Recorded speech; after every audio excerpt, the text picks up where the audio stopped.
Then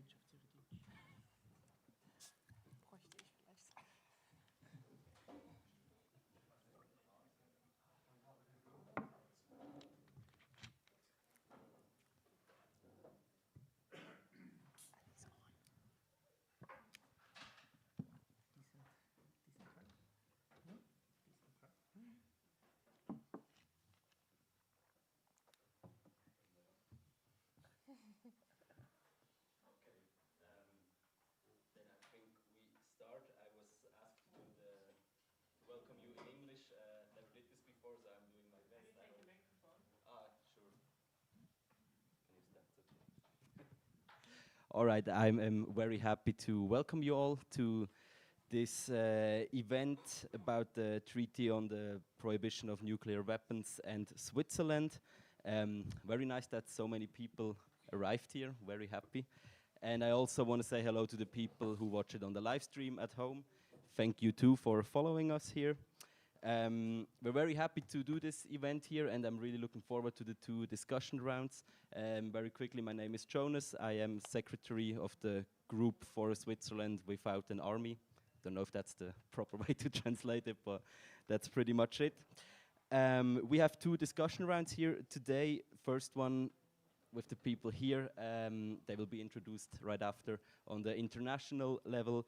A second one right after about on the Swiss level, the national level of Switzerland. Yeah. One more thing. Both discussion rounds were meant to be moderated by a journalist of the Wochenzeitung, the WOTS. You find some prints of it over there. He had to cancel spontaneously because of a family emergency. We wish him all the best at this point. And so for the first round, Ruth will do the moderation. In the second discussion round, I will do that instead of taking part on the discussion. Yeah, it was all very spontaneous, but we hope that it works out, and we're still happy to do this. I'm really looking forward for the discussions, and yeah, have fun. If anybody needs some translation device, just go and get one. Yeah. And if there are any questions, you will find plenty of people able to help you. Hope I didn't forget anything, and I wish you a good evening. Thank you. Thank you so much, Jonas. Thank you all so much for coming. It's really a great pleasure to see so many people here today. As Jonas mentioned, my name is Ruth. I work for the Arms Information Center, which is a German organization, and I also wear a few other hats. Today, in this panel, we want to talk about the international dimension of the Treaty on the Prohibition of Nuclear Weapons and how it's meaningful for disarmament in different countries. And for that, we really have a great international panel here. To my left, we have Daniele Torino from Italy, from the Rete Italiana Pace e Disarmo. On my right is Florian Eblenkamp from the International Campaign to Abolish Nuclear Weapons, and then we have Wendela de Vries from Stop Wapenhandel in the Netherlands. Just to get everybody a little bit on the same page, I just wanted to give you a very, very brief introduction to what the Treaty on the Prohibition of Nuclear Weapons even is. So the Treaty on the Prohibition of Nuclear Weapons is a United Nations treaty, so an agreement between states. It has currently 68 states parties and just over 80 signatories. How many? 92 signatories. It was adopted in the United Nations in 2017 and also entered into force in 2021.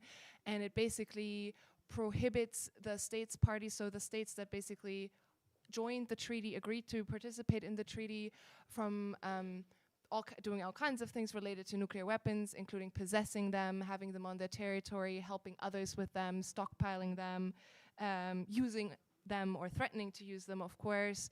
It also has some other provisions, including sort of creating humanitarian and environmental remedies for people affected by nuclear weapons testing and use and testing, and also some other sort of provisions on how to universalize the treaty and make it like universally explicitly prohibited to have or use nuclear weapons.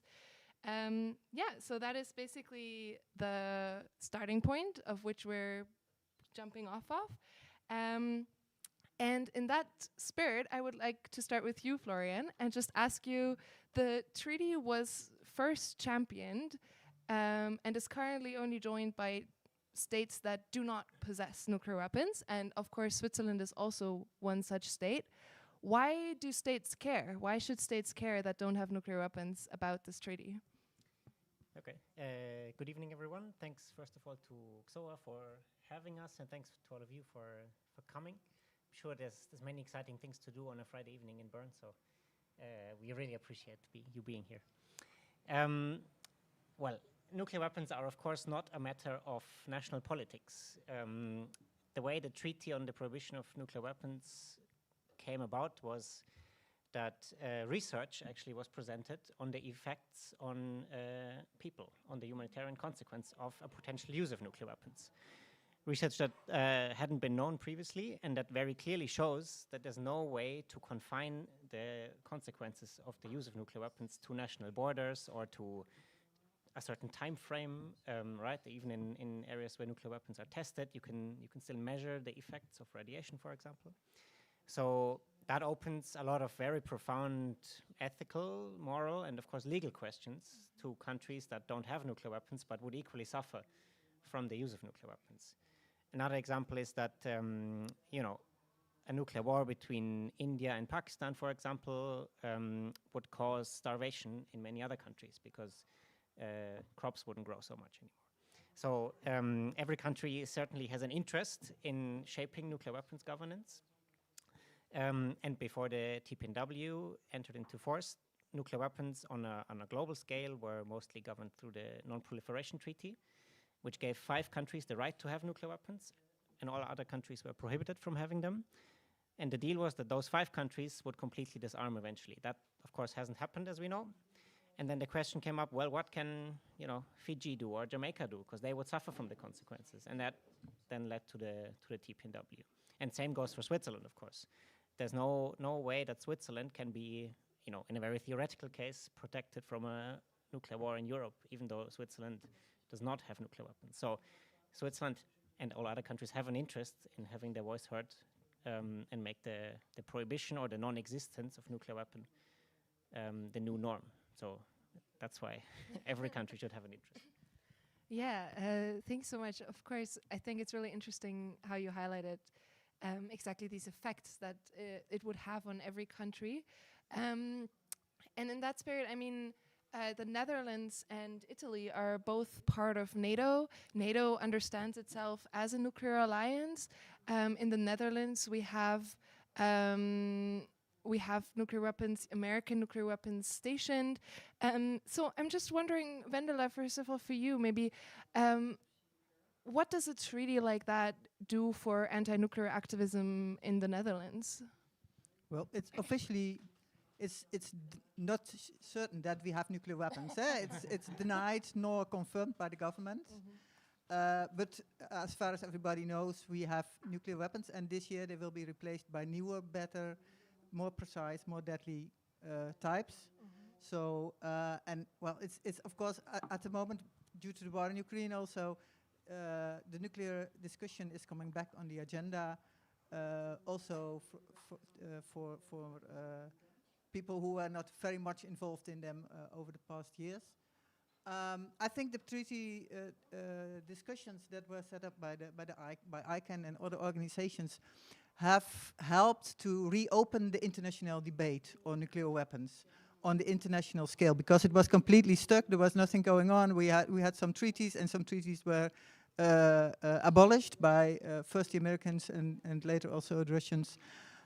So it's very good that we have this discussion again on the high political level. And for a country like the Netherlands, which is a nuclear sharing country, we have American nuclear weapons on our territory. They will be used on F-16 planes, later on F-35 planes. We buy especially F-35 planes to have these nuclear weapons.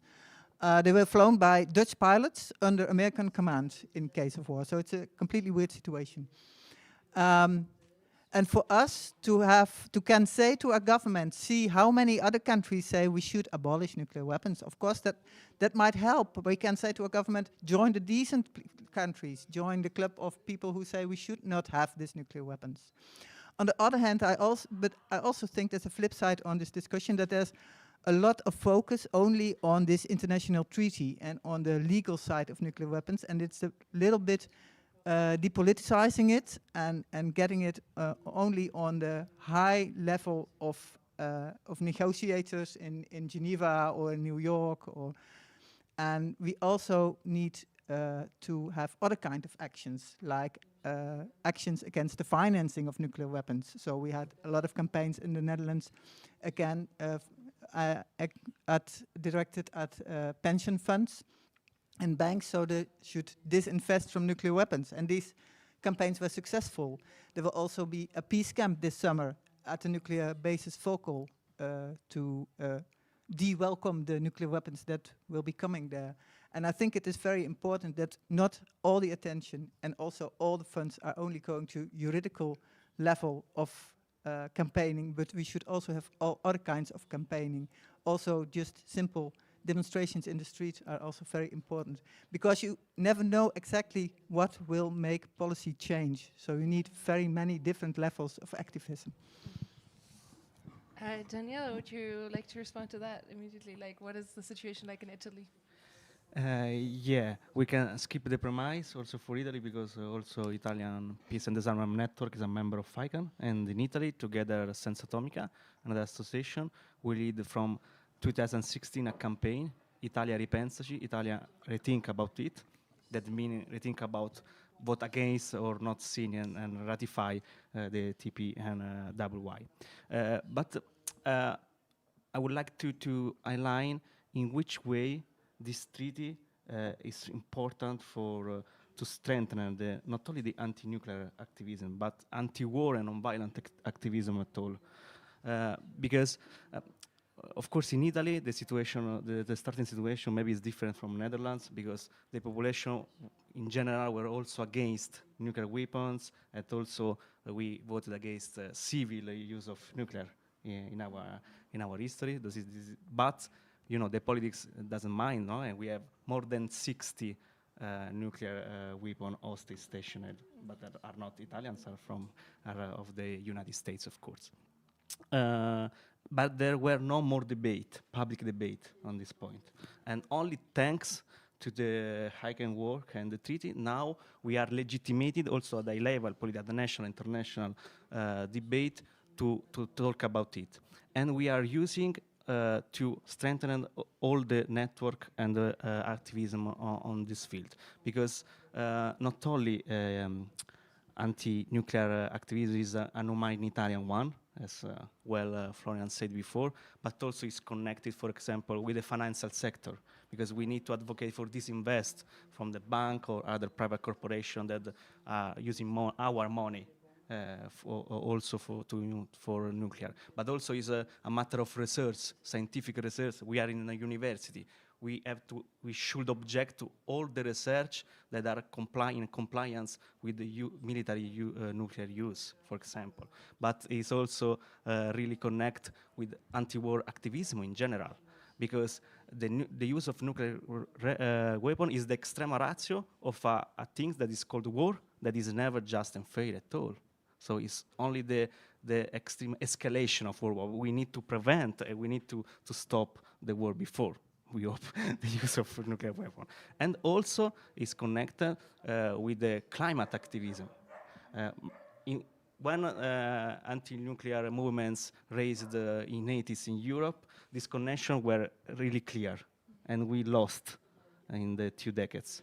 But now is the moment to connect the youth organizations that are in street demonstrating against climate crisis to anti-war and movements that are pledging for the signing and ratifying of the treaty, because there is not just fair inclusive transition of our world without a world free of nuclear weapons, free of nuclear research and economy. Thank you so much, both of you. I think something that we're really seeing, and Florian, you mentioned this before also when we were having a conversation, is this disconnect somehow between politics, between what the people in any given space want and what actually is the policy on nuclear weapons. And in that sense, thank you also so much for linking the different campaigns. Actually, Florian Eichen has done a lot of sort of work on linkages. I'm always reminded of the people of the Pacific Ocean specifically, who've suffered a lot from nuclear testing, and who see the climate crisis, or a lot of them see the climate crisis and nuclear weapons as the two existential threats to their existence. And so I'm wondering, and this may be like a slightly big question, but like, with what is already happening now with the TPNW, I mean, I mentioned that the treaty exists, but now there's an intersessional process going on, there's more work being done. How will this actually help all these campaigners in all these different countries connect all of these issues to form a policy that supports disarmament from the ground up, basically, where the politics on the ground are more connected to what actually happens in the decision making? Yeah, a big question indeed. I mean, it's a bit different in different countries, of course. As you said, I hope that in Italy and the Netherlands and many, European countries, the treaty is a good advocacy tool that puts the blame on the governments that don't join it, and they can't any longer just say, well, we've done what we could, but it's really only the nuclear weapon states that have to change. But at the same time, the treaty was, of course, very much inspired by the fate of affected communities, those that either survived the nuclear bombings in Hiroshima and Nagasaki, but also those that suffer from the consequences of nuclear weapons testing. In the Pacific, for example, but also in Algeria, in the United States, in different parts, in Central Asia, of course. And something we see as a challenge is that, of course, the treaty gives them a right for compensation, so the countries that join the treaty have to set up a process to compensate them. But until that happens, these communities are really a bit left aside, right? They've fought so hard to have this treaty, but now what? How do they really benefit? And I think it's our job to remind the governments that have joined that this is equally as the prohibition of nuclear weapons a core part of the treaty, that they are now obliged to set up a process to help these communities. So I think even in those countries, this treaty is extremely relevant as it contributes to nuclear justice. Hopefully provides some hope for compensation, and puts the governments in these countries on the back foot to actually do something now. Yeah, thank you so much for that. Vendela, the question that I had for you is basically, so also in the Pacific, we've seen a lot of local activism making the difference for pushing for the TPNW, for pushing for justice on nuclear testing, those kinds of things. How actually do you see local activism complementing these other approaches that we've already talked about with nuclear disarmament? I don't really understand the last part of your question. That's completely fine. I mean, you already mentioned a little bit the sort of different strategies that campaigners in the Netherlands have used to advocate for disarmament, and maybe you could talk a little bit more about those and what the purpose is of them. Yeah. Well, to start with, there's no chance that my country, as a nuclear sharing country, will join the treaty, because they say, well, we're very much in favor of the NATO nuclear strategy, and we think it's very important to have these weapons. So we really need other countries to sign. And I was really surprised to hear that Switzerland, notably Switzerland, the neutral Switzerland, for which you always think, well, this is the place where people really think seriously about war and are very careful about protecting the peace, that they don't sign up to now. So I really hope that you will convince your government to sign, because I think it's important. But so for the Netherlands, yeah, you can campaign for signing, but it doesn't make sense. So you have to look more at what is actually happening in the Netherlands, and that is that we have these nuclear weapons. And then you have a completely different discussion, because then you also have to discuss the NATO strategy and why do we have them.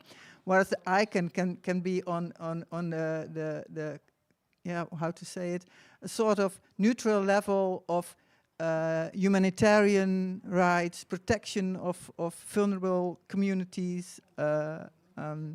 We have to do the complicated political discussion on why do we have these weapons and why do we think we don't need them. So this is a very difficult thing to do. I think the defunding of industries that build nuclear weapons is one thing that was very successful in the Netherlands. Still, we have the Airbus headquarters in the Netherlands. Airbus is one of the companies that built the missiles for the French nuclear weapons. So we have picket lines at their office, things like that, and name them and shame them and make people aware that there's money made from weapons also. Yeah, I think also what is important, what has to come back in the discussion, and Daniel mentioned it already, the connection between nuclear weapons and nuclear energy has gone lost a little bit over the last decades in the awareness of people, but we should bring it up again, and also show that this connection is very dangerous, and also show that nuclear plants, for example, the Zaporizhzhia plant in Ukraine, you can see why you should not have nuclear plants when you look at what happens to nuclear plants in wartime. It's very nuclear bombs built somewhere in a country, so to say. So we have to restart all these discussions again, and I think the treaty is helping that a little bit, but you also have to start from other directions. Dania, could you also maybe outline a little bit what Italian campaigners are up to and how that's going? Are you as pessimistic as Wendela about Italy ever joining the TPNW? Yeah, I agree with Wendela, but I would like to keep a spark of hope in our democracy.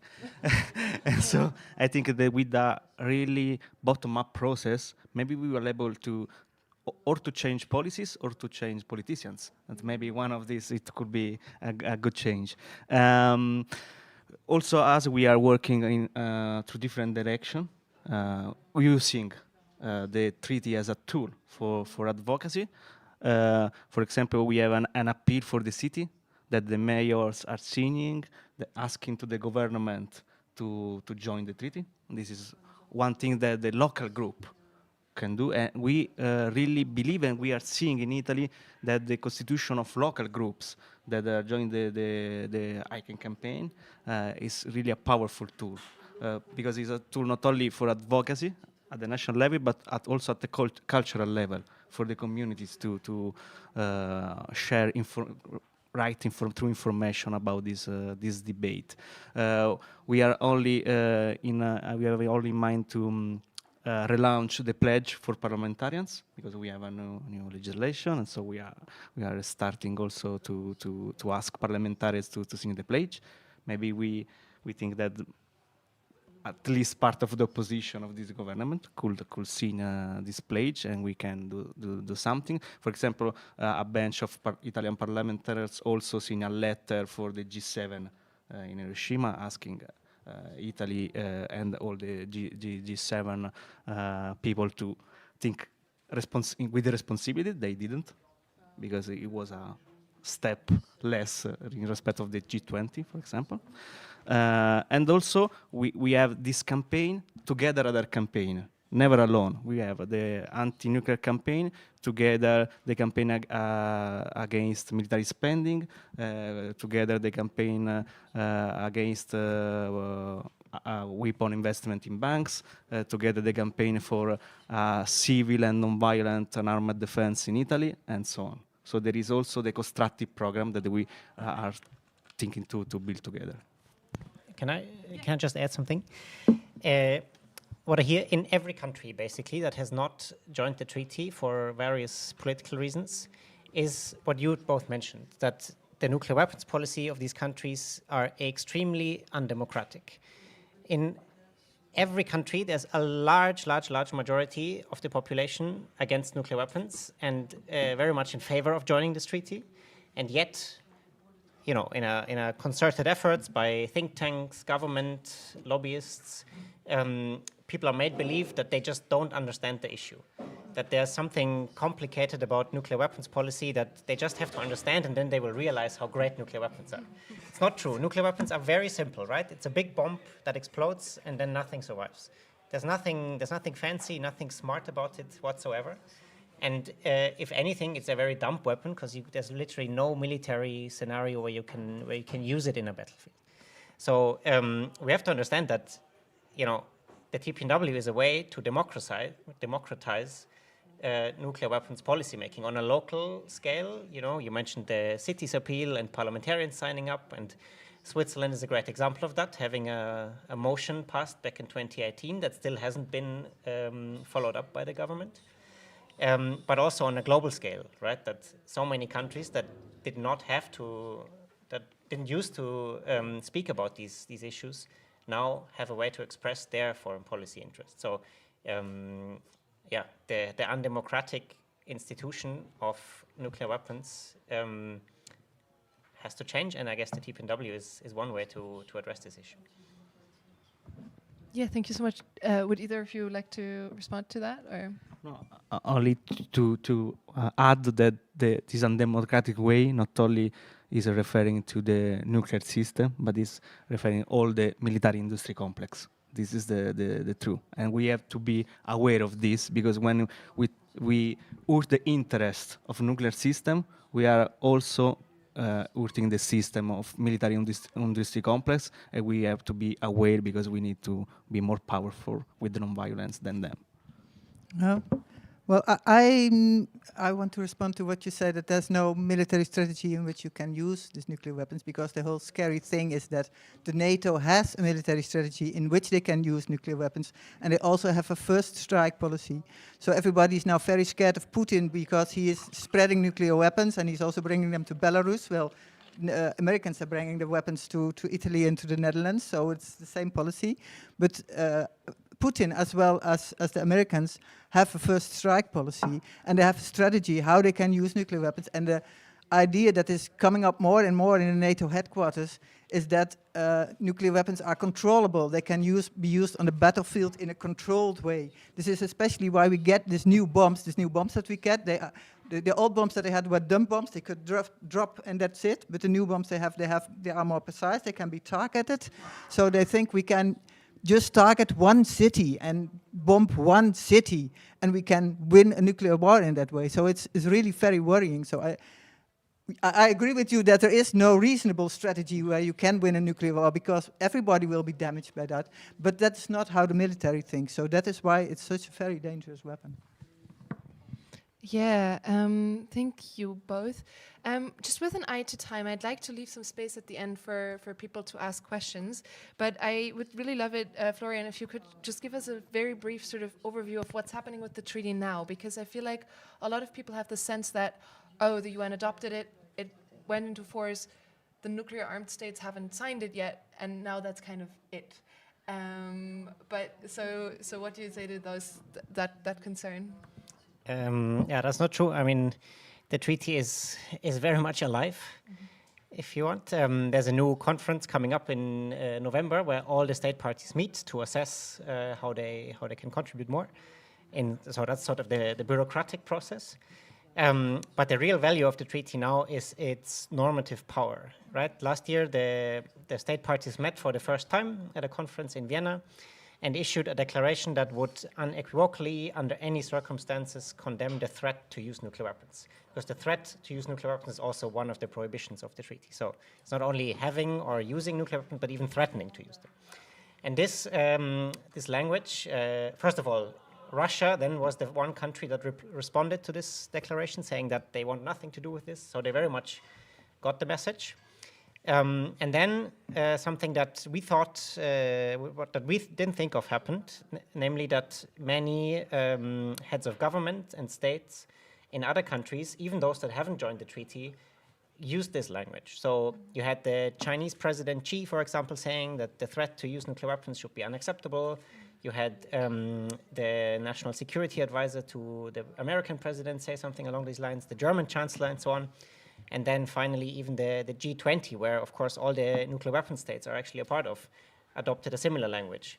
And that then, as a consequence, made, in this case, the Russian leadership walk back these threats step by step and change their rhetorics a bit.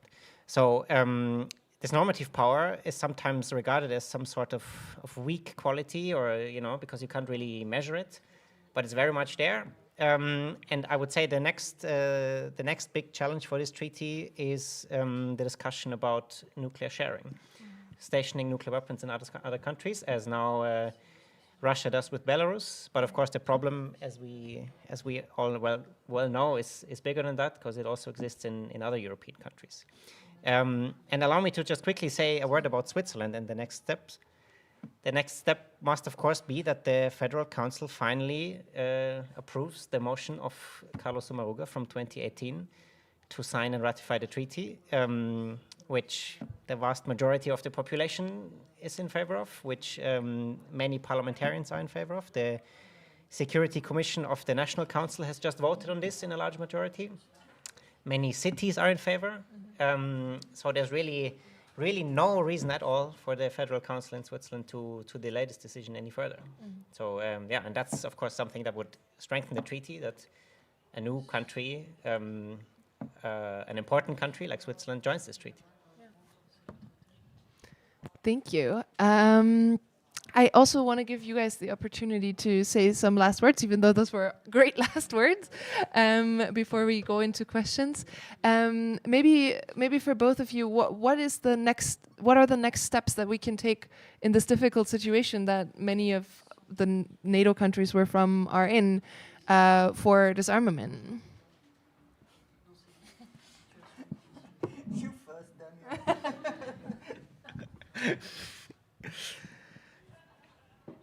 Yeah, we should keep going. We should keep our hope and calling for a global disarmament that is not only the means that it have inside nuclear disarmament, but I say also climate disarmament and disarmament tool, but also at the national level try to change now the rhetorics of war and the war propaganda, because we are really into that now. And if you say something also now against nuclear weapons, yeah, you are friends of Putin or something like that.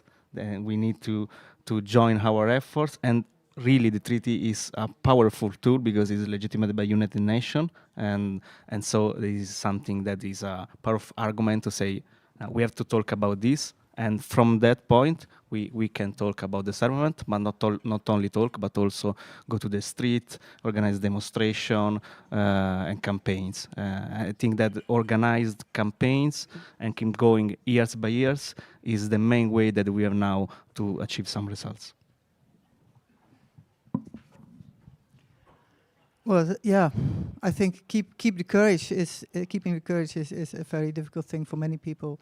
It's really dangerous times at the moment, and many people are sad and feel hopeless how to continue, how to go on. And I think, well, apart from the fact for what else can we do than go on, I think we should really continue to support each other and to try to understand each other and to help each other to do it better and to believe more and to be strong, and also to recognize that to be afraid and to be sad is okay, because there's a reason to be afraid and there's reason to be sad, but there's also reason to be hopeful. Yeah, thank you so much. President Biden wrote in the guest book in Hiroshima, "Keep the faith." So I guess in this case, we would rather translate that into "keep the courage" and keep the activism going. Does anybody have any questions for our panelists with regard to anything? Yes.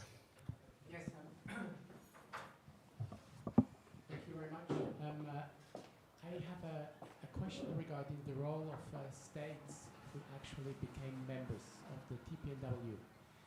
In Europe, we have at least the Austrians and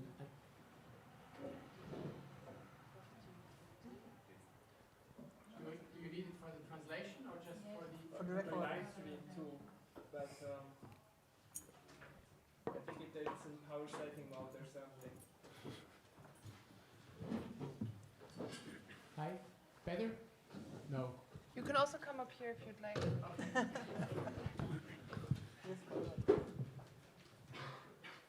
Because the real motivation to ask questions is to be called up to the teacher. Yeah. Hi, everybody. So my question turns to the issue of the states who signed the TPNW. So, for example, Austria and Ireland. Sometimes states like to talk to states, even more than to NGOs or academics. So, to what extent do you try and do you manage to engage states into your campaign? I mean, states who did not only sign, like Switzerland, but states who actually ratified the treaty. Are they willing and open to engage? It's for you, Florian. Thanks for the question. So, Article 12 of the TPNW actually obliges all states parties to convince other countries to join. So it's not only a motivation or a political idea, but it's a legal obligation that they have signed up to. And I can tell you, for example, Austria is very good at this. We organized, for example, in February, I think, an event at the University of Zurich, where an Austrian diplomat came to speak to convince the Swiss government to come in Zurich. And equally, probably not in every conversation, but we are often asked to provide talking points to governments when they have bilateral meetings with countries that have not yet joined but are likely to join. So, for example, at the G7 summit, there were some guest states, for example, one of them being Brazil, which has signed the treaty but not yet ratified the treaty, and the talking points for the Brazilian president included a few lines on the TPNW and that every country should join this treaty. So, yeah, very much these countries are active because it's, of course, in their interest to have more countries join. And the same is expected of Switzerland. Yeah.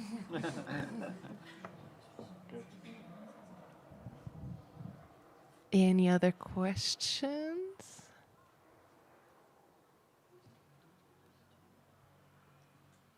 Not right now. I mean, we also have the second panel where the situation in Switzerland will be more discussed. And I guess with that, we're actually sort of perfectly on time. So that's great. Thank you so much to all of you for coming and for giving us these insights from different places and the international level. And enjoy the rest of the discussion. Thank you.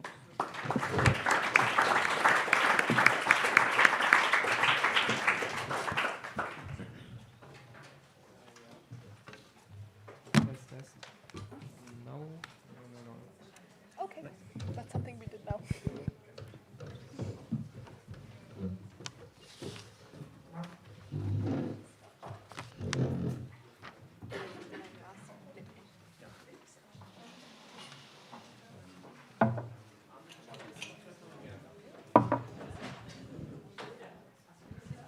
For those of you watching from home, the discussion starts again at 8.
Also, und wenn ich da rede?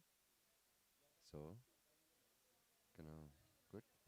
Also, jetzt würde ich natürlich normal reden von der Lautstärke her.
Also ich tue jetzt ganz schnell.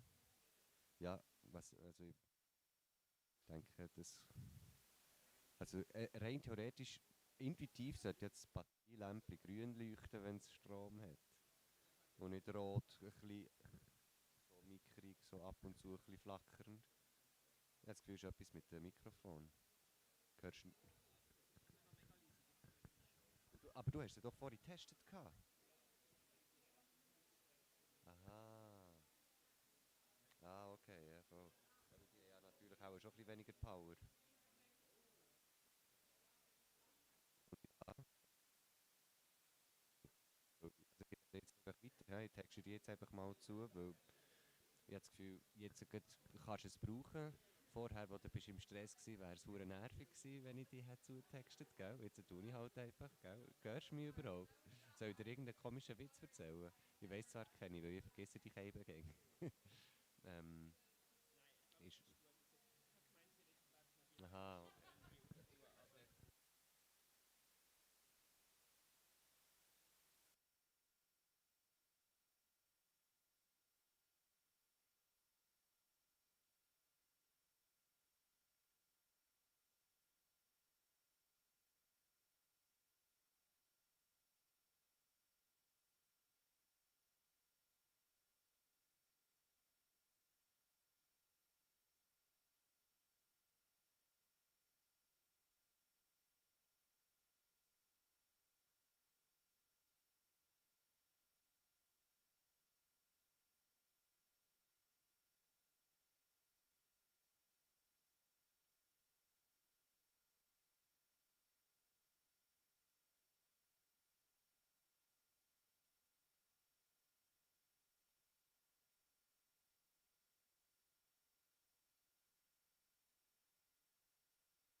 Test, Test, 1, 2, 2, 1, 1, 2.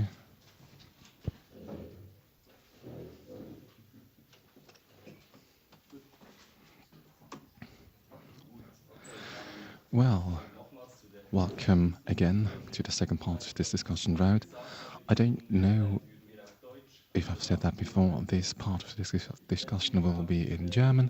There is a translation into English and into French. The translation devices are on my left. As I've said before, and I'm saying it briefly again, our moderator couldn't come, and I just took up the mantle very, very briefly. I usually don't do that. I'm the political secretary for a group for Switzerland without an army, and although I have a vested interest in the topic, I'll be trying to do as neutral as possible. I've never moderated an event like this, so I hope you won't be too strict with me. But I'm looking very much forward to the discussion, and I'm starting with a brief introduction of my panelist. To my very left, Marianne Schlatter. She's MP for the Green Party from the canton of Zurich, and she's member of the Security Policy Committee. To her left, Carlos Omaruga. He's a member of the Council of States from Geneva, from the Social Democrats. And to the very left, Melanie Mettler, member of the Green Liberal Party. I'd like to start with you, Carlo. We've heard about your motion, which was accepted by both chambers of parliament, which demanded in quite unequivocal terms to ratify the Treaty on the Prohibition of Nuclear Weapons. Why hasn't that happened yet? Can you tell us something about that? Well, you have to ask the Federal Council. Well, thank you. I'm very happy to be here and talk to you about this topic with other MPs. My native language is Italian.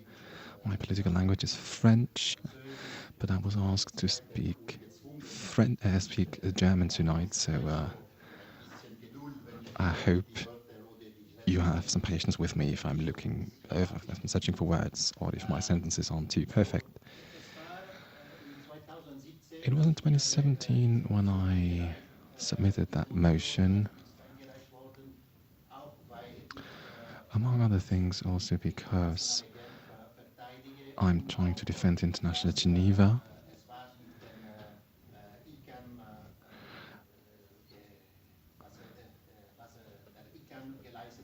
And I wanted to promote the great work of ICANN. I remind you that ICANN was supported by Switzerland back in the day when our foreign minister was Micheline Calmeret, and this support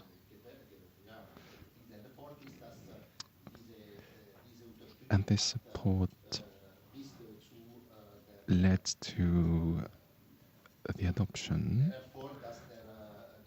of the Treaty of the Prohibition of Nuclear Weapons. And for me, it was very important that Switzerland ratified that treaty very, very quickly in order to have some leadership on this issue.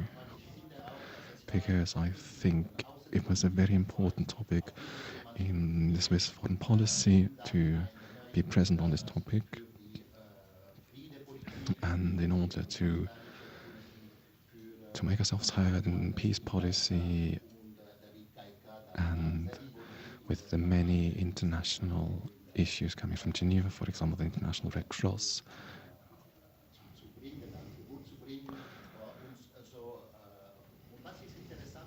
And what has been interesting is when I submitted that motion, I didn't do that on my own, and I didn't only do that with leftists, but there were also liberals and people from the political middle, but as well from the Swiss People's Party at the very right on the political spectrum, and the Green Party on the very left.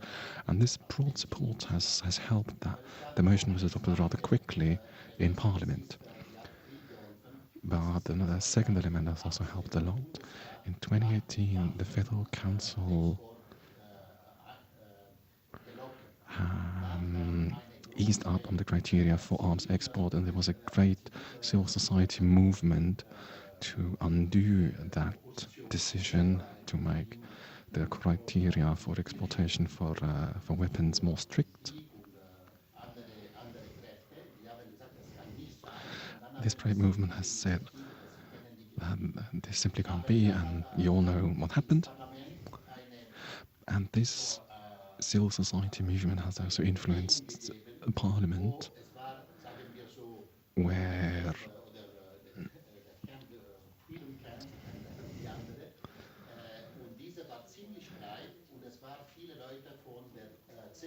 and this campaign has influenced a lot of people in the political centre, particularly in the Council of States, where the Central Party supported the motion, partly because it was briefly before the elections, and they used their support for that motion to differentiate themselves from the Liberal Party. This, of course, is now very different today because our Minister of Defence is from that very party. So the political situation has changed, and we need a new majority or a new coalition to push forward with the TPNW. What I want to say right now is that it is very important to have a very broad coalition with all parts of society in order that we can jointly support the idea which is behind the motion, meaning that we ratify the TPNW. And it is only with this very broad coalition that we can hope to achieve something. Maybe even in the next few weeks or months there will be a good decision by the Federal Council. Thank you very much for that reply and the brief look back. Marianna, in the discussions we've heard a lot. We've heard a lot in this discussion. Why should Switzerland do something? Switzerland hasn't had nuclear weapons. Switzerland will never have nuclear weapons. Why should it be important that Switzerland ratifies the treaty? So I'm asking that question you. Why is it important that Switzerland signs the treaty? Well, thank you very much for that question, Jonas, and I'm very happy to be here. Thank you so much for the invitation and the organization of this panel. We've hoped a bit that today the Federal Council would decide to support the PPNW, but that hasn't happened. Nevertheless, that makes it more important to be here.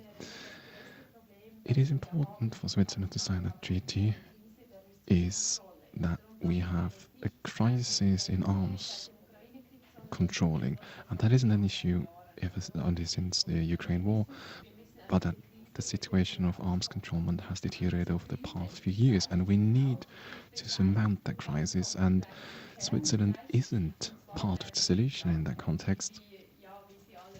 As you all know, money rules in Switzerland, particularly in Switzerland, and we are subverting arms controlment with the money that we spend and with our banking place. Together with the Group for Switzerland Without an Army, we've started a public initiative to ban finance sectors, to ban the financial sector from investing into nuclear weapons and other weapons, and it continues to be a fact that our banks and insurance spend 10 billion Swiss francs each year investing into companies which produce nuclear weapons. We're constantly talking about a coherent foreign policy. We're talking about leading internationally with regard to our values, but that means we also need to talk about the money. Where do we invest? With whom do we work together? Where do we spend money? And we have a broad national debate with regard to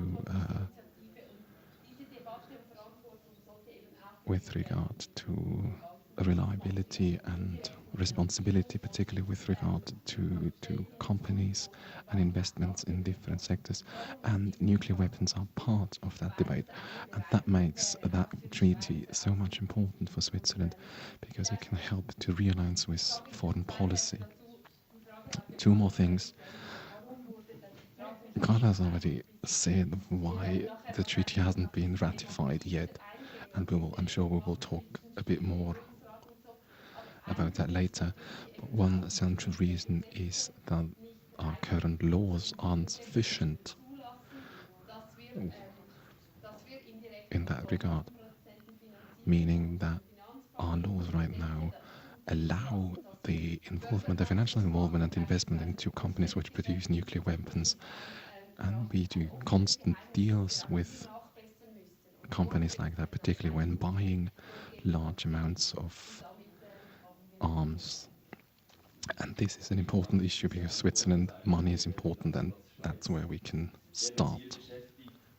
I'm sure we'll talk a bit more about the financial leverage in Switzerland. But now, Melanie, I'd like to ask you about the topic on neutrality, which has always been a big topic in Switzerland.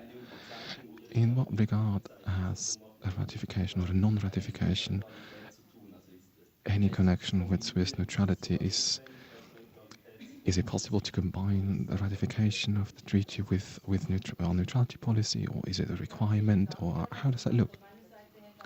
Thank you very much, Jonas, and thank you very much for the invitation for that probably not very controversial panel, but nevertheless very interesting panel where we can discover where the different lines of arguments are and how we can move forward with that topic.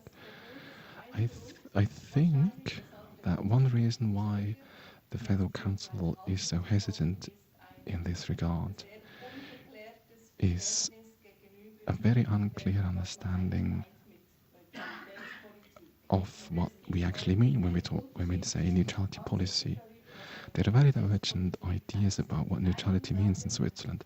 Some say that neutrality means that we simply do not take part into things. I'm Switzerland, I'm sitting on a fence, so to speak. And that also often implies as long as I treat everybody the same, I can do business with everybody. And neutrality is really understood as a non-involvement. But there is also a very different idea of neutrality, which is also my understanding of neutrality, which means that we have a role to play internationally and in how the world is organized, particularly in the already existing international organization. We are a depositary country of the UN, and which is why even as a neutral country means that we have a responsibility globally that the world is organized in a way that makes wars as difficult as possible and hopefully makes it impossible to use nuclear weapons. The Federal Council tries to navigate that contradiction or that tension between these different views on neutrality, but he navigates it very, very poorly. He doesn't know how to deal with it, how to position itself. And the whole these discussions about re-exportation of weapons into Ukraine is a discussion which is led by Parliament, which is trying to help or pressure the Federal Council into one way or the other. But even Parliament doesn't know where it stands on that issue. And we are in the middle of a negotiation process. And it is very good when also the aspect of nuclear weapons and the Treaty on the Prohibition of Nuclear Weapons is part of that discussion. Thank you very much. We've heard different facets of that treaty and what it implies. As it has been said, we're waiting for a decision by the National Council, and we're hoping that that decision will be taken sooner rather than later, but we simply don't know. But from listening to you, one could argue that the decision of the Federal Council is independently on how it will be, that this decision is a very basic policy decision which goes far beyond nuclear weapons, but also involves our relationship to NATO, which involves also the role of our banks and insurance companies. How do you see that? I read that slightly differently. The Federal Council in Switzerland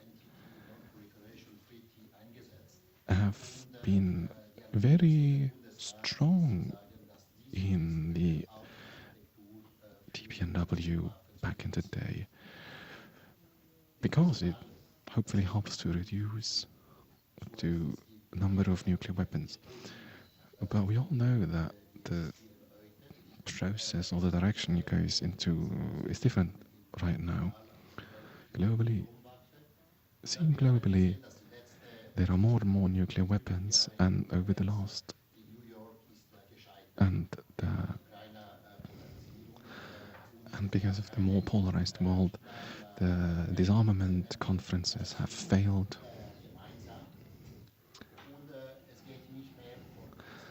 And there isn't any forward movement anymore with this regard. The Federal Council has always said that the TPNW is in opposition to the non-proliferation treaty.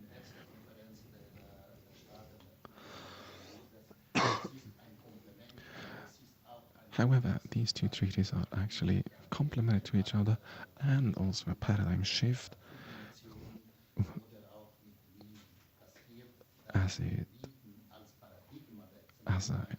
it is a paradigm shift insofar that these weapons are now no longer allowed, and the Federal Council has not yet realized the paradigm shift, or at least not adopted the paradigm shift in its policy. It has always said that it wants to build bridges between the nuclear states and the non-nuclear states. But different to Austria, it hasn't positioned itself very strongly on that issue and has not signed the TPNW.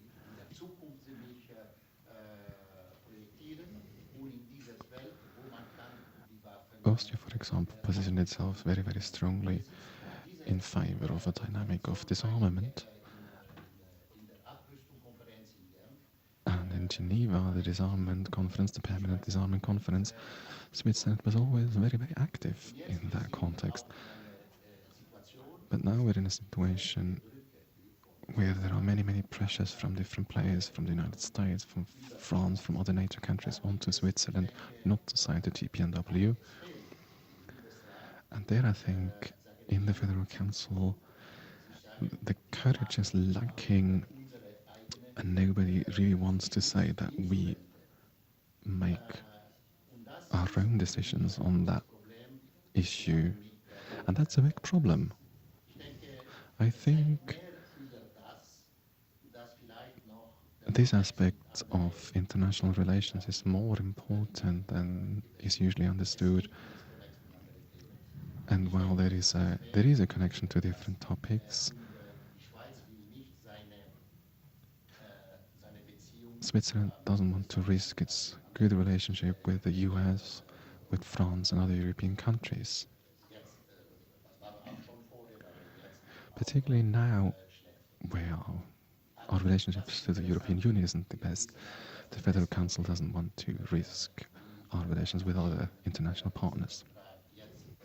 But as you may or may not know, the Swiss People's Party opposed the treaty.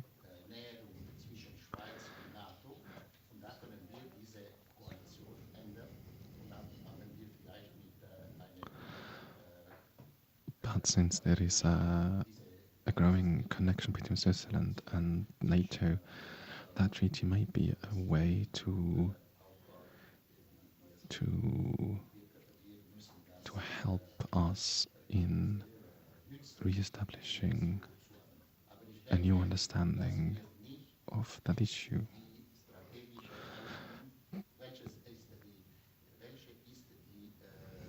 But I think that the strategic dimension, which is the purview of the Federal Council, that strategic dimension hasn't been very coherent lately. And Switzerland needs to make a strategic decision in that regard, either being pro-disarmament or just simply give up the topic.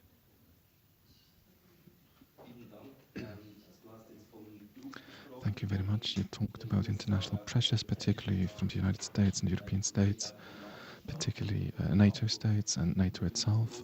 Pressure is great. They exert great pressure that we don't sign that treaty. Mariona, Melanie, what do you think? Would signing and ratifying that treaty have a direct negative impact on our relationship to these states?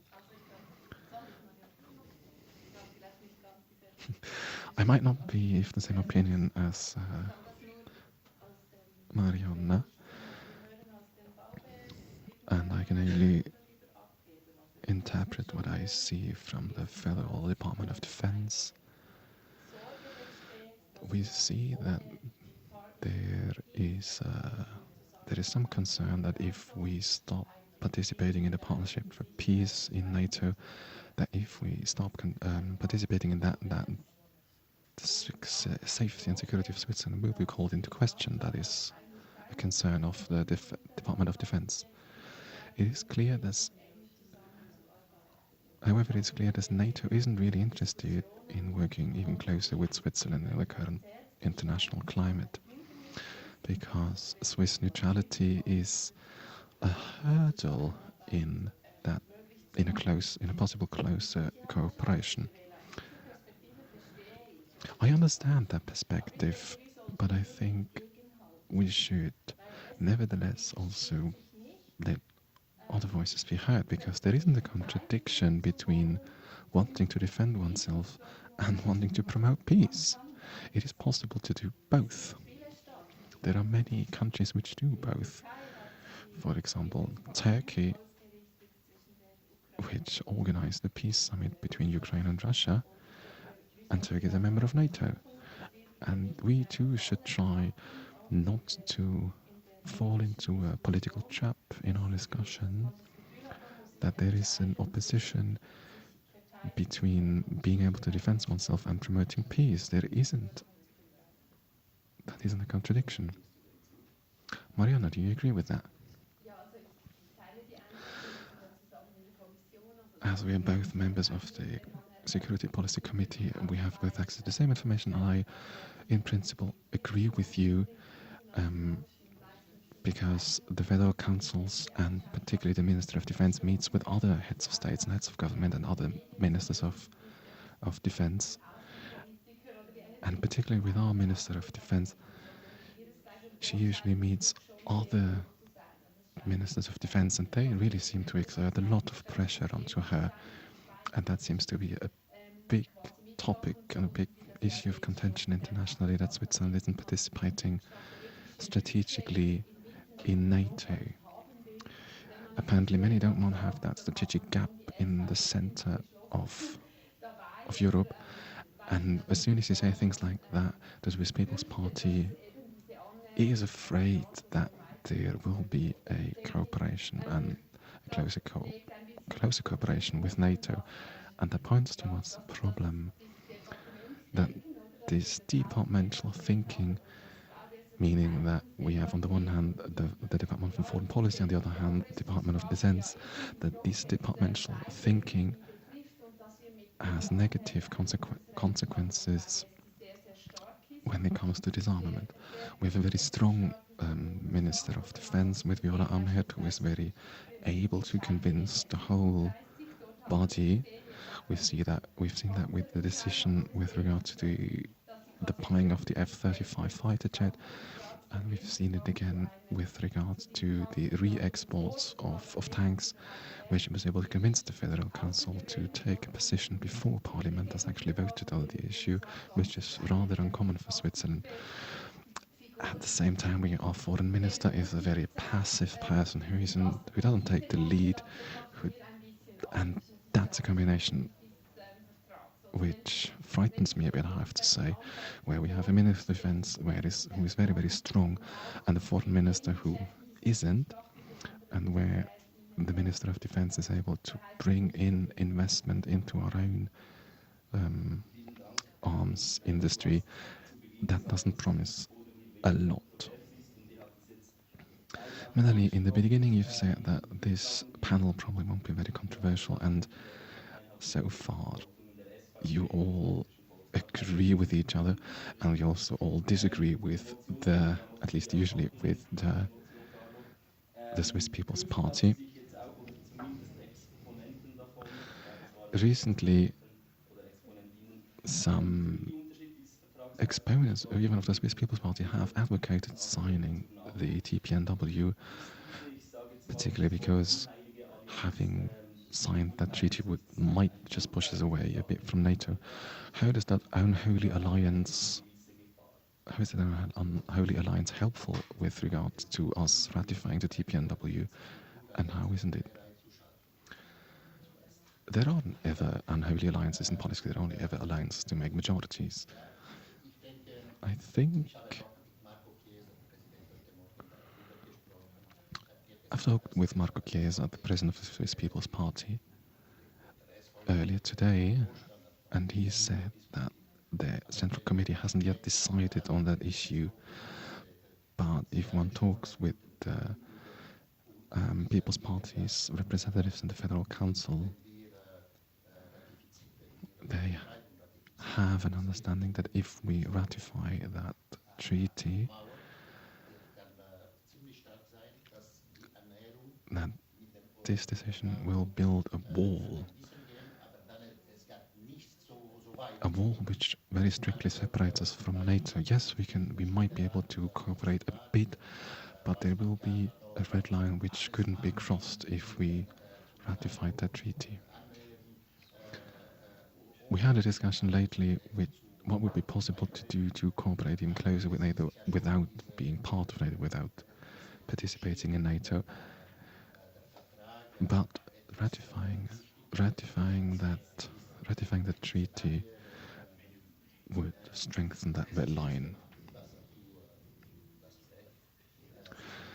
It hasn't been done yet, and therefore we don't really know what's going on, and we also don't know what's going on within the Federal Council, but we might have the best possible composition among the Federal Council, meaning that while it's not a certainty that the ratification will come, there still is a possibility.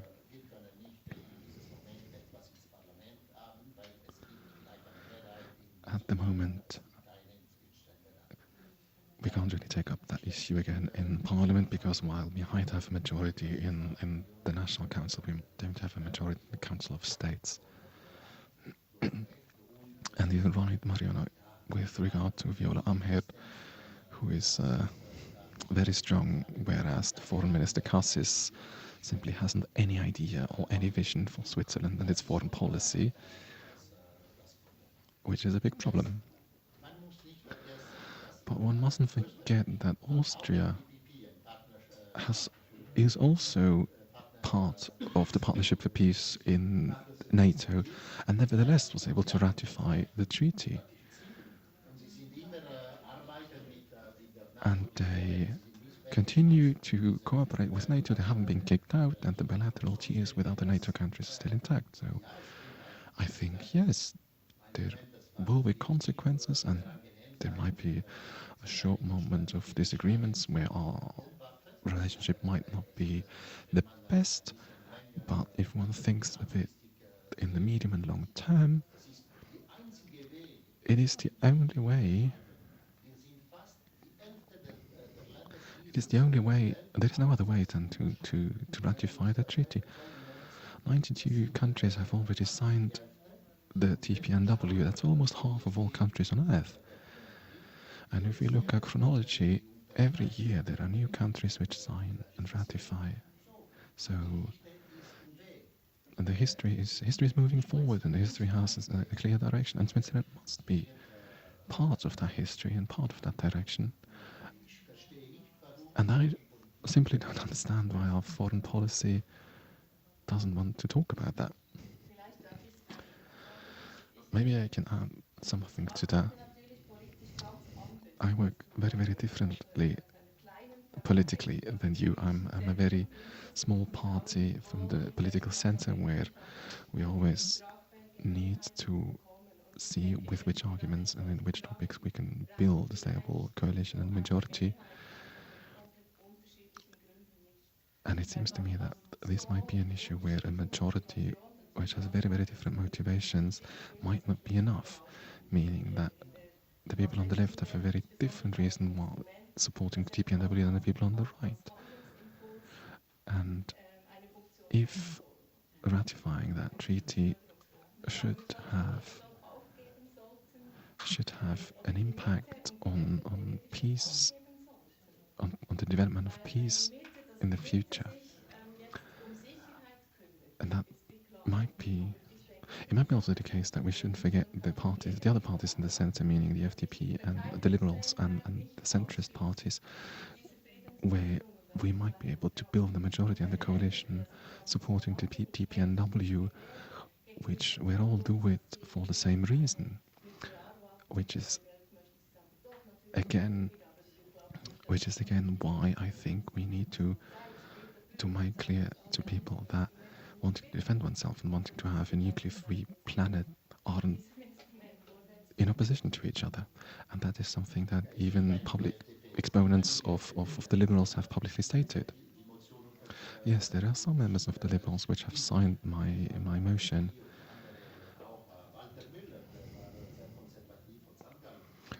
Even some very conservative ones of them. But I think that the amount of work we need to put in convincing the Liberals there would be a lot of work needed to convince the Liberals, particularly as they continue to support their member of the Federal Council, Cassis. I think it doesn't really matter what the reasons are why people support the TPNW. I mean, the Pope has very different reasons for supporting it than I do, than other people have. There are political, economic, ethical reasons, and it all needs to come together in the struggle for ratifying the TPNW. Thank you very much. I'd like to ask a last question before we open up the debate for the audience. You've just said that it is difficult to convince some parties to support the ratification of the TPNW. A couple of years ago, in 2020, there was a survey in Switzerland where 84% of the population supported the ratification of the TPNW. And recently, the Committee on Foreign Policy has, with a very strong majority, said that we should do so. I think that the Federal Council has a problem with regard to democracy. Well, when there is such a strong majority, both in the public and in Parliament, to support that treaty, when it doesn't. As you've mentioned, the civil society is already quite organized with regards to its opinion. There is a broad coalition among the civil society with regards to supporting the ratification.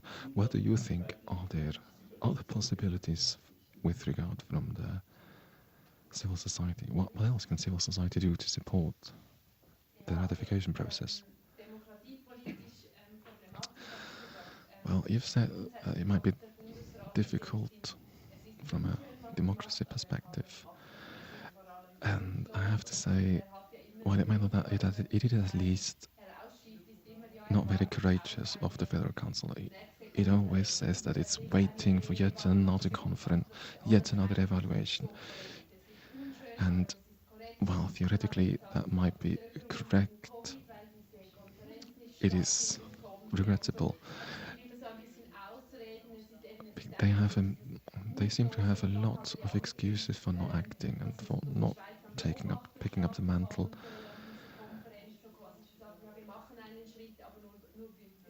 Lately it says that we should have observer status in these conferences, and we might observe and consider, and that whole approach is very typical with regard to our foreign policy. It also is the case with regard to our European partners and the European Union. The Federal Council seems to think that we can just wait and see and observe and hope that at some point our European partners will move and adhere a new and more favourable position towards us. With regard to your question concerning civil society and its possibilities, I think with regard to disarmament, there is widespread agreement among the Swiss people who sees which role Switzerland plays internationally and is very much in favour of peace, particularly as a depositary country of the Geneva Conventions. And I think there is a broad acceptance for a more active foreign policy with regard to peace and disarmament. And I'm convinced that if we were to do that survey again, which was done, what did you say, a couple of years ago, we would again have like 80-90% of the population in favour of signing that treaty. With regard to our parties, yes, the centrist party, of course, wants to support its federal councillor, but even there might be people who support in principle the TPNW. And a lot of the people see that the Federal Council is not very courageous and demands that Switzerland plays a more active role in this context and simply ratifies the treaty. I think that civil society can exert some pressure on the Federal Council. I think there are two ways to do so. One is as Alliance Sud has done it 10 years ago with regard to raising the amount of money that is spent on international cooperation and support for the developing world, where they've launched a petition which has been signed by 200,000 people, which shows that was a very popular idea. We could do something similar now, which it might not do much in the end, but such petitions must be discussed in Parliament, and at least if it could move something, at least it would continue the debate and force the Federal Council to take position once again. The other possibility, of course, is a popular initiative, and as you from the Group for Switzerland Without an Army have discussed in your spring meeting, that is a possibility of something you might be willing to do. And it's a much more forceful tool. But such an initiative would need to be supported by a very broad alliance, including the churches and parties and politicians and civil society organizations.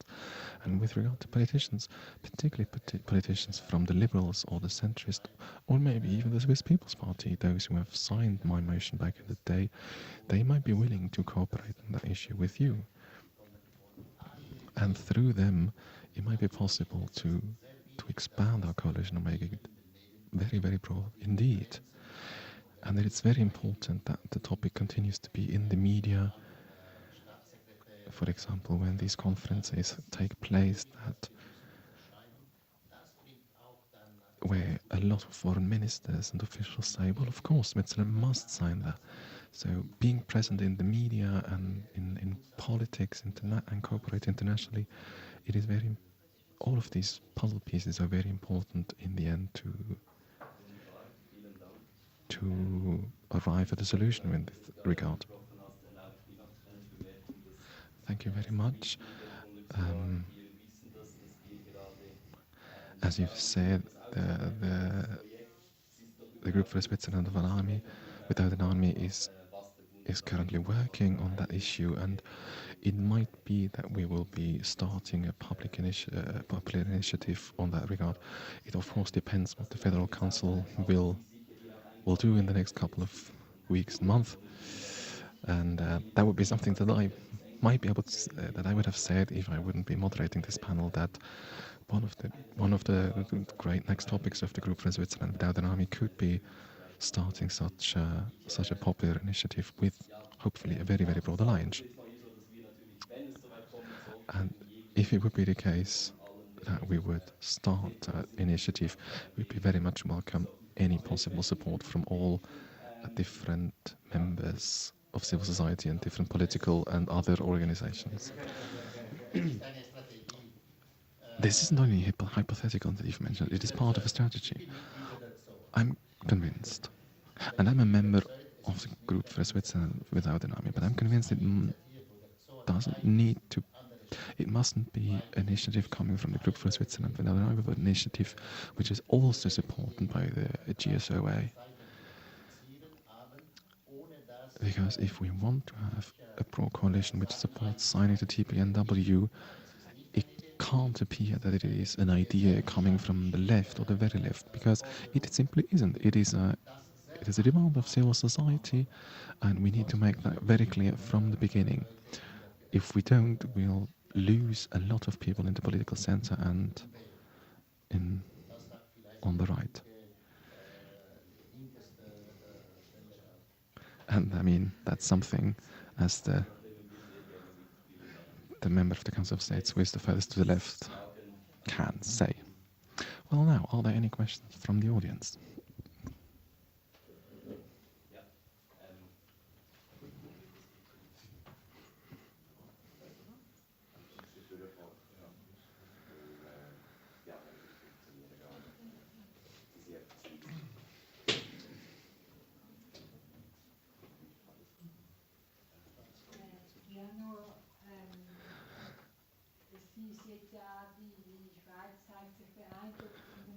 You've mentioned that Switzerland is reacting to the pressure of NATO, but there are many, many other desires and wishes from other organizations and states. And I've never realized that Switzerland acted on such wishes and demands from other places.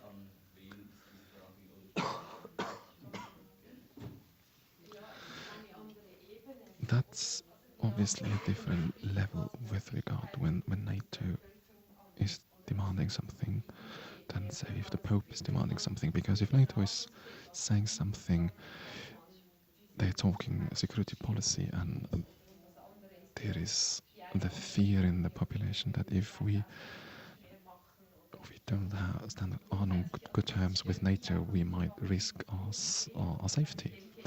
And this is part of what really displeases me in that whole discourse, because the war in Ukraine mustn't lead to us being...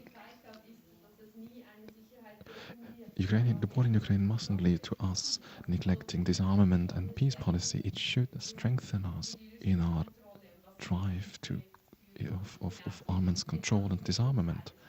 But unfortunately, it leads to something completely different, meaning it leads to a spiral of arms increase. Are there any other questions? Yes, there is one.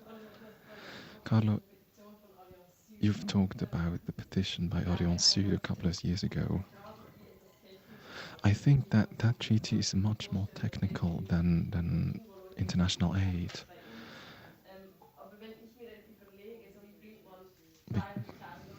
Because if I think about how can we get 200,000 of people to sign a petition on such a technical issue, how can we convince them that Switzerland should, so to speak, just sign a piece of treaty which won't lead to anything because the United States isn't part of it, Russia isn't part of it? How would you counteract such arguments?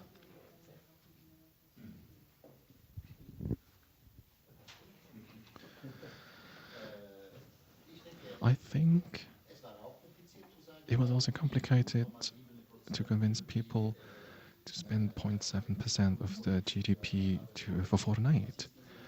Because to start with, what is that 0.7%? Where does it come from? Where does it go? I think the message that we need to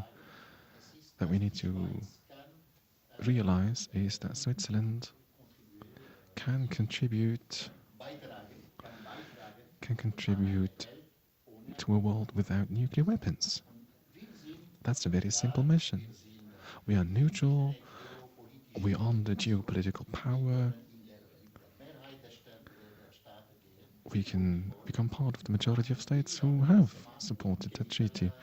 And we've already done that with regard to chemical weapons, to landmines, to small arms. I mean, if we talk about it on the level of a paradigm shift, I think the people will be with us. Of course, it is complicated. It's always complicated, particularly with regard to a popular initiative when we're confronted with the technical question of how to change the constitution. But on the political level, I think our main message is very, very simple. But that's just my opinion. I support that position. It isn't that difficult. I mean, since more than 100 years, war as a means for foreign policy is seen as illegal.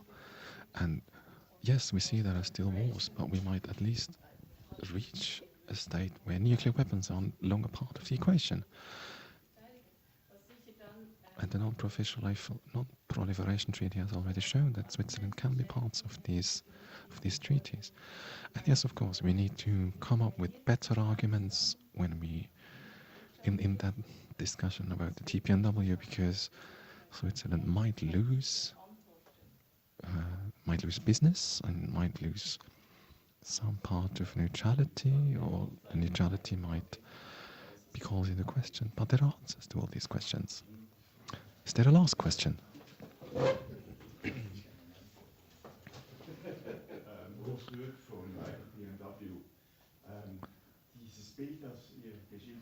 You've drawn a picture about the Federal Council where Cassis, our foreign minister, is pushed into the background. Viola Amher, the Minister of Defense, who isn't a big fan of democratic processes, has a lot of strength in that group. And as far as I understand it, has a lot to do with NATO, because the Federal Council is afraid of NATO, that it might be displeased with us and might act against Switzerland in some ways.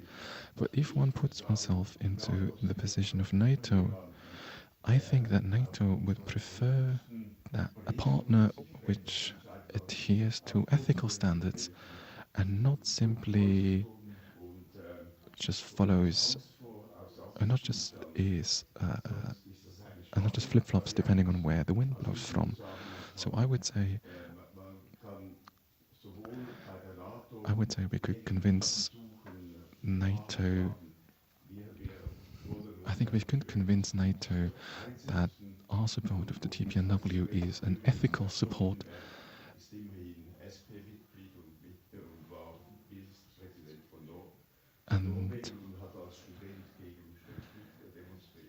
And I think positions like that aren't that important. I mean, the Secretary General of NATO is a member of the Social Democrats, and as a student he has taken part in manifestation against war. So there are many positions which are possible to be taken within NATO. So if that position of the Federal Council that it doesn't want to sign the TPNW, can we really say that this is out of fear?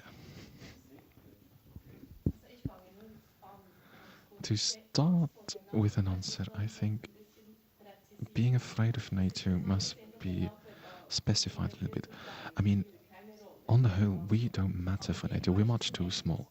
But we, as Switzerland, we would like something from Switzerland, particularly we as the Department of Defense. We would like to participate in NATO, and in the case of a war, we would like to be able to work together, to communicate together in the interest of our common safety, and it's something that we want from NATO. We are therefore in a supplicant's position. And I see that this position of supplication is very, very strong and widespread in the Department of Defense. and that position is seen as standing in a strong opposition to the promotion of peace. But I think NATO simply doesn't care. NATO thinks that we can do both, and we need to convince our own people, our own officials, and our own politicians that we can do both.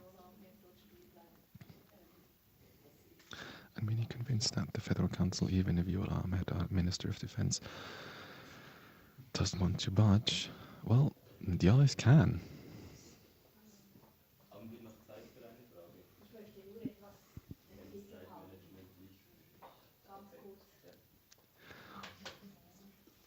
Just a very brief statement. I don't think it is that clear who we is when we say we want something from NATO, because I think we need to talk about what we as a society want from NATO and who we is in that sentence. Well, thank you very much for that closing statement, and I take that to be the end of our panel. Thank you very much to our panelists for being here, and thank you very much to the audience for coming. Thank you very much for all those listening and watching at home. I have no idea what's going to happen now, but I think Andy will be able to tell us. And that notwithstanding, have a great evening. There is some materials on the table on the left from us and from some partner organizations. And thank you very much for coming.